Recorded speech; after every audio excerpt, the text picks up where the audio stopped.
Hello, and welcome to the fourth episode of the ELITE Exchange, a podcast that aims to answer your questions about FIRST robotics in everyday life. My name is Anushka. And my name is Aryan, and we're the co-hosts for the show. Today, we've got a representative from GoBilda, Ethan Doak, to talk to us about his experiences in the robotics community.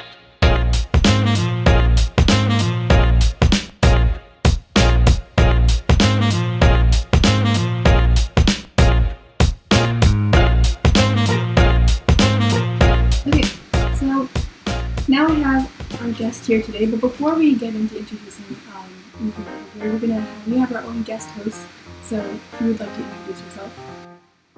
Hi everybody, my name is Yash. I am a co-captain and head of programming for Syosset ELITE. Cool, so now on to our guest for today. How about you introduce yourself, your name, and your job? Sure, so my name's Ethan, and I am a research and development tech for GoBilda. As well as I do a bunch of other different stuff, but yeah. Alright, that's cool. So, just for anyone who doesn't understand, Ethan, can you explain what is GoBilda? Sure. So, GoBilda is a parts company.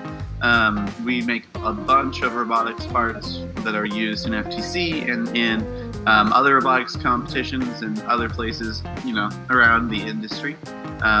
We're also the same parent company that makes the Servo City and Acrobotics lines of products. So I do a lot of work with them too. We really kind of intermingle and have a lot of experience in that building system kind of market. Awesome. So our next question is, what do you believe is the most important part of the engineering design process? And like that means like the parts being identified, the research needs to be done, the design, the creating, the testing. What do you feel is the most important? I think that depends a lot on what you're designing. I know with parts that we design at GoBilda, there's a ton of research that goes into just about everything. And research as in potentially would include stuff like brainstorming and working with other members of the team to figure out, hey, is this part really necessary? Does this part do what it's supposed to do? And how many other things can we bake into that same piece? And with that, I think, testing is really important. But I think that research and kind of first initial design process is really huge for what we do.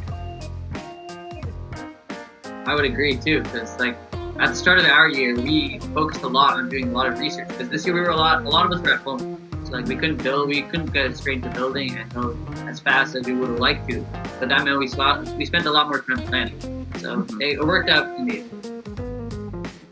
Yeah, and that's really, I think I did some judging this year. I talked to a lot of teams who it sounds like had a really cool experience this year to be able to look at the engineering design process in a different way. So it's kind of a cool upside to this whole season being not nearly as normal as some years.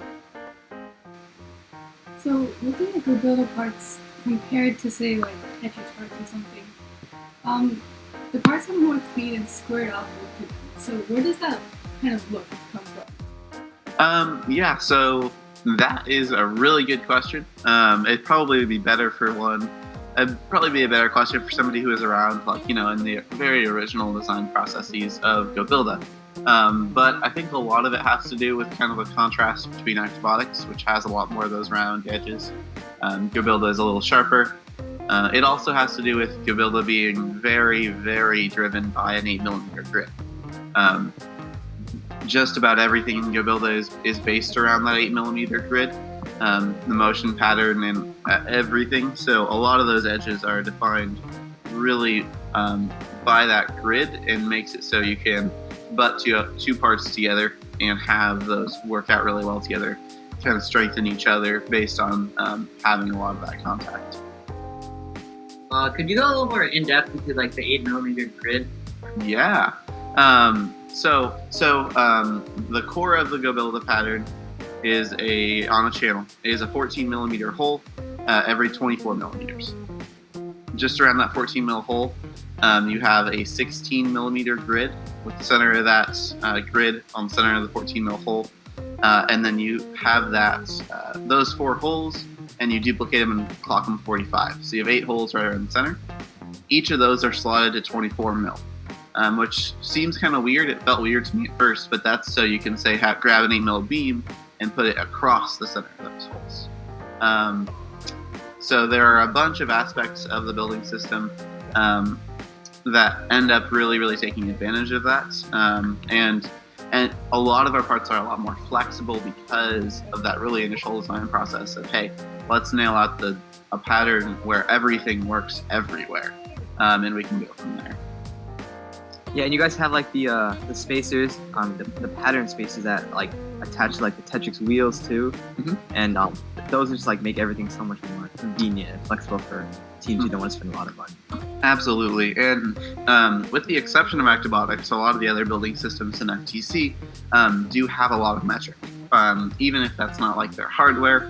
I know Tetrix is notoriously kind of mixed, but a lot of them operate on metric hole spacing, and we use a 24 mm hole spacing, so the standard holes in channel repeat every 24 mil.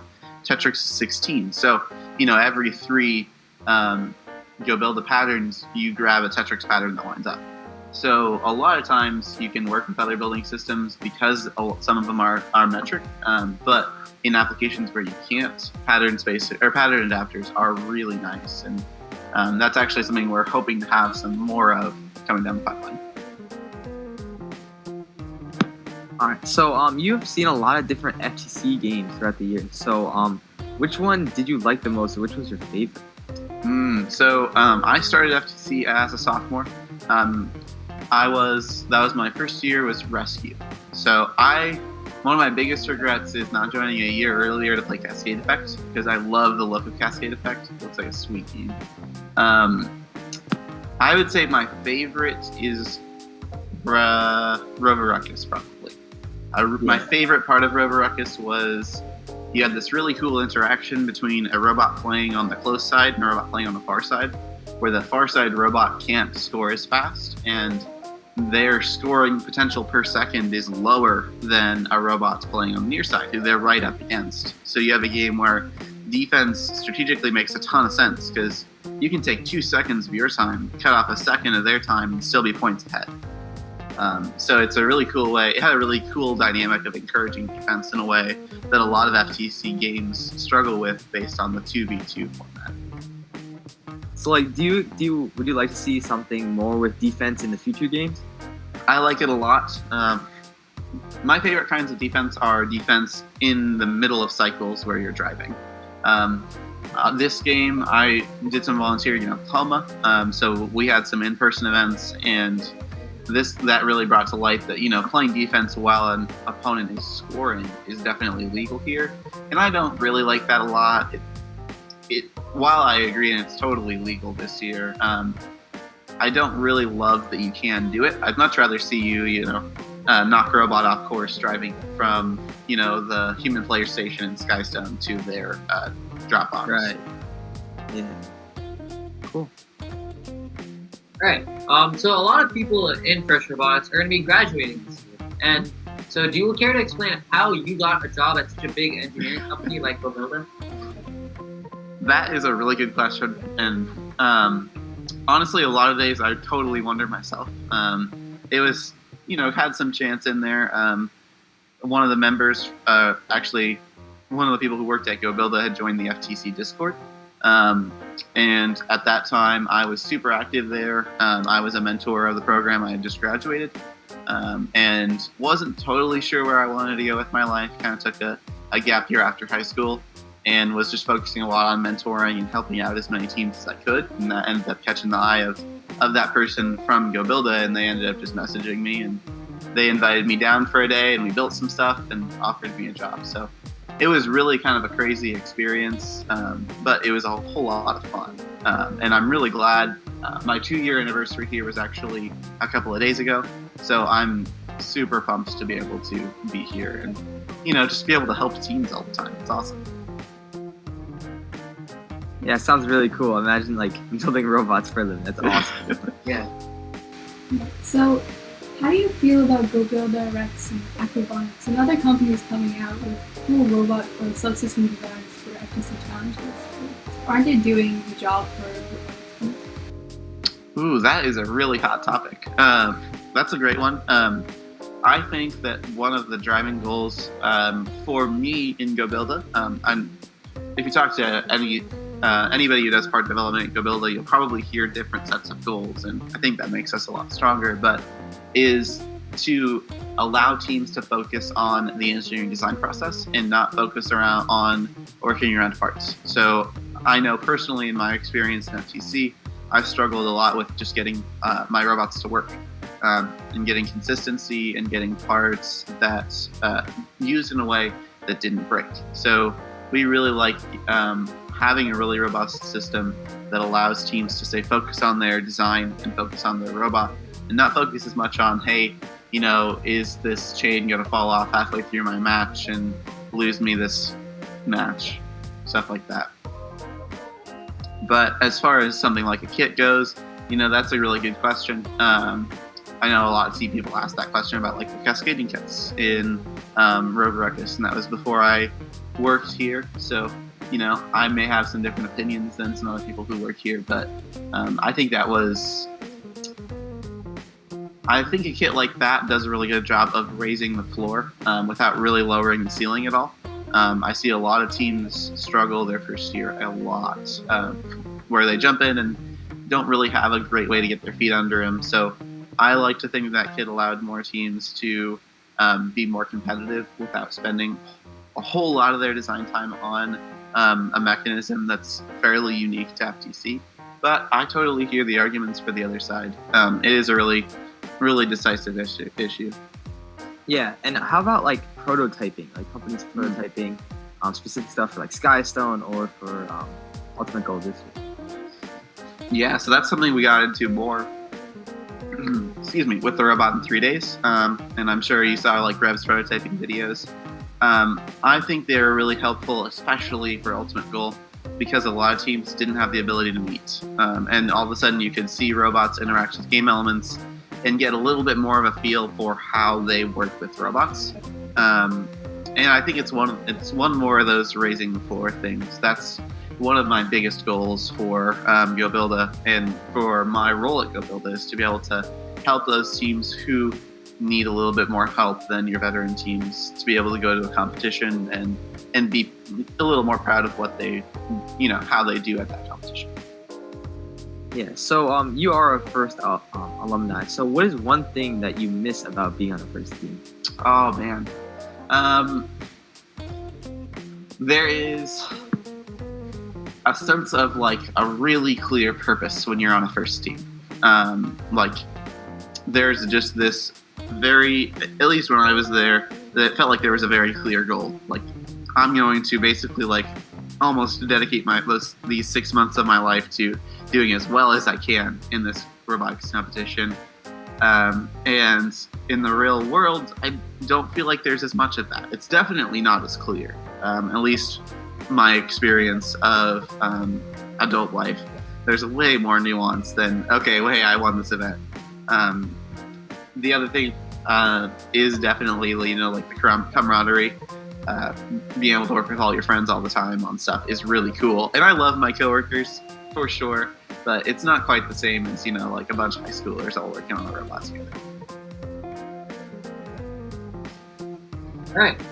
So more and more robotics teams are using GoBilda parts for their robots. Do you think it will be a matter of time for FIRST to recognize GoBilda as a major supplier for the FTC? We would love to work with FIRST on stuff like that. In the past, they haven't been as willing as we'd like them to be. But I would love to know the answer to that question. We just don't. We'd really love to be like an official FIRST, program on the storefront and all that great stuff. But so far, that's not something that's been in the cards for us. Yeah, so that kind of leads us to our next question, which is like, how do you feel about the new driver hub that just came out from Rev? I'm really excited. So I graduated the first year we had expansion hubs, and expansion hubs were such an upgrade over modern robotics. I felt at least they increased reliability a bunch. From what I've seen, control hubs have done that again, where they just have made everything so much more reliable. I was robot inspecting at Ohio State, And there wasn't a team I talked to who knew what an electrostatic discharge was. Like, nobody had static issues anymore. It's crazy. So I know I have people who I knew in FTC who, didn't make worlds because they had a USB hub disconnect, stuff like that. So I'm really excited for what I hope is another really improvement on the reliability of the control system, because it's another one of those things that I really hate to see teams struggle with, because you don't really learn a whole lot by, learning that you have to change the color of the driver's station app to restart the robot controller. That doesn't really give you any lasting impact in your engineering career. So I think a really stable control system, which this feels like a move towards, is going to be another good step forward for FTC. Yeah, I completely agree. And like all the complications that we face with the expansion hub alone, that is getting removed by the control hub, and now the driver station with the USB hub. Now you don't need it. It's just so much easier for the drivers and the coach and everybody. It's so easy now.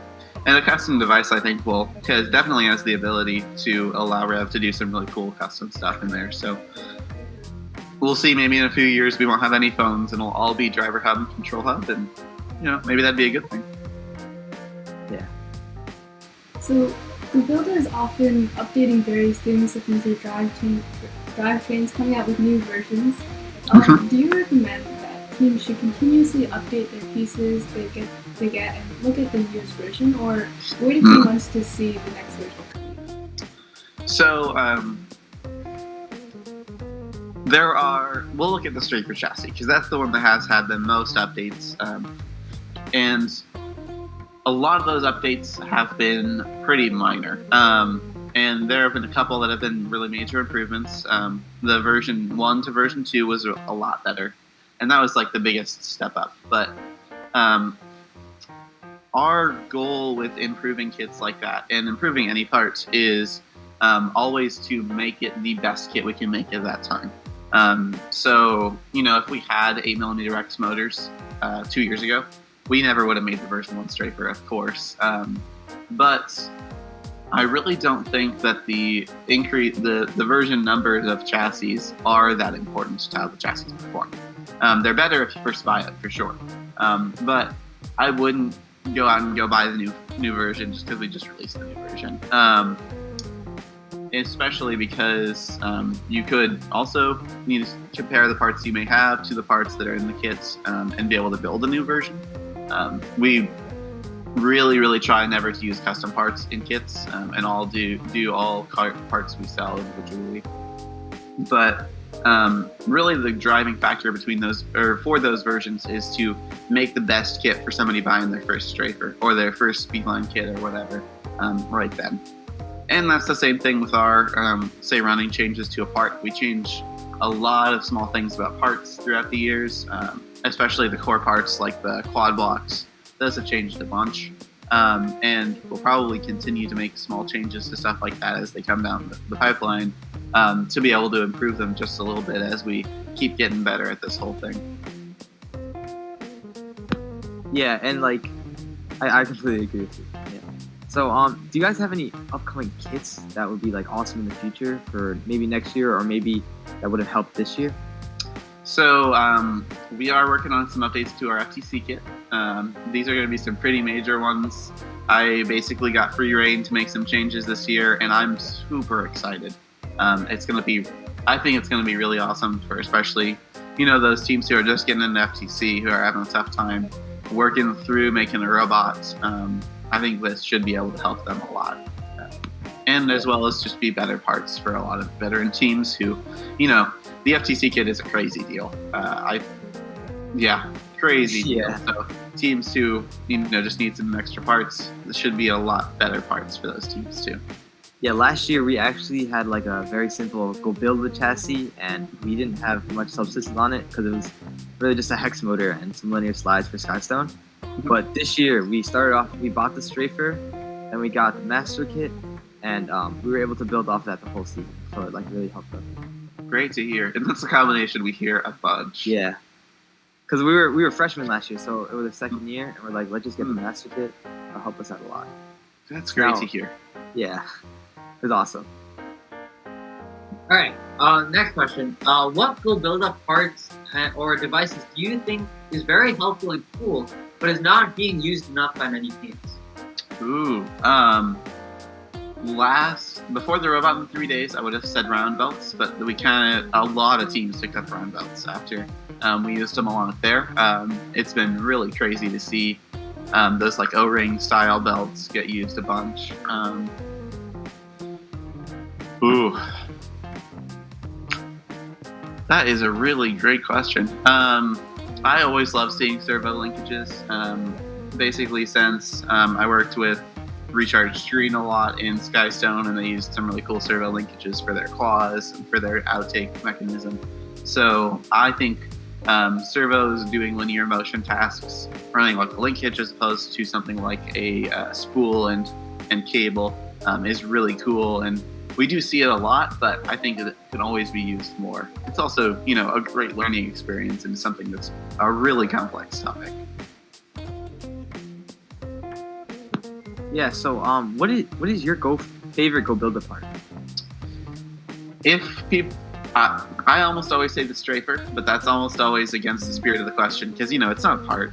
It's a bunch of parts. I love the strafer and the beeline. They're both. I had a really, really direct goal or involvement in those design processes, and I really love them.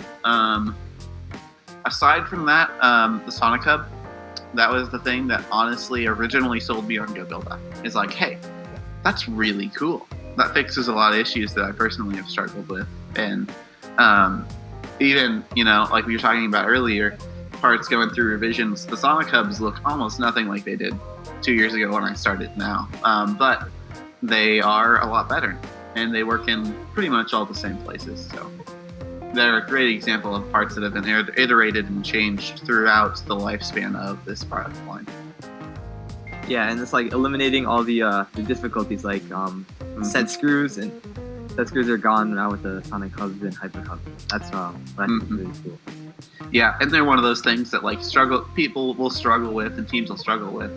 And that struggle, I don't feel like really improves their experience. It doesn't really teach them a whole lot. I don't feel like, at least.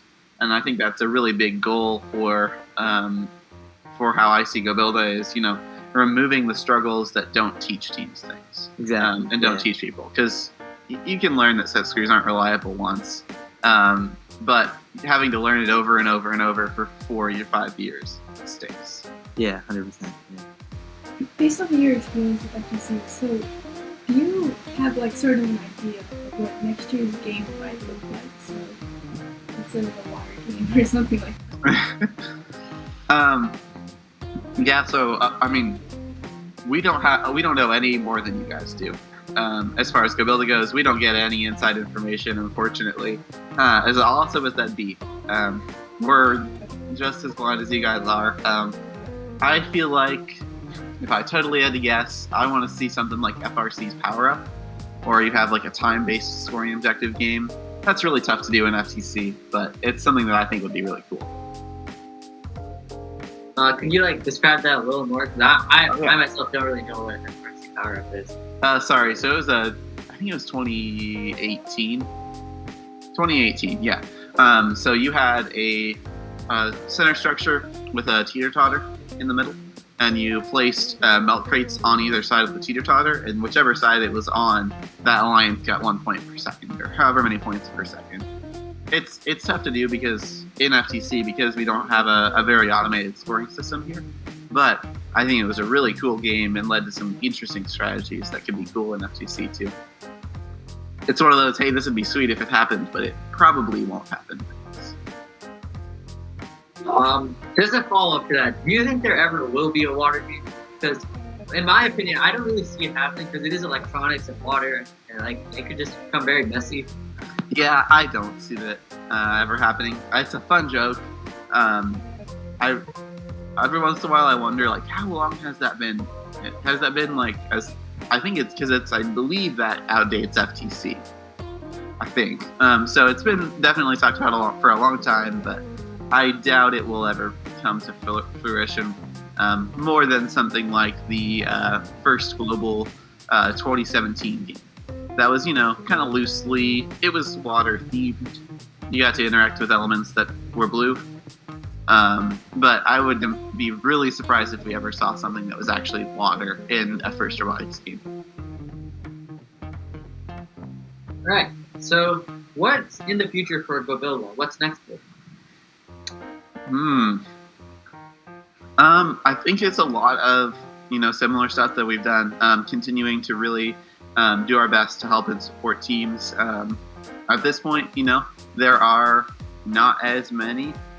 2 years ago, you could look at GoBilda and say there are tons of parts you can make for GoBilda, and now you're like, yeah, we made a lot of those parts. So it's kind of going to be some more innovation, more thinking outside the box, because at this point you can do almost everything with parts.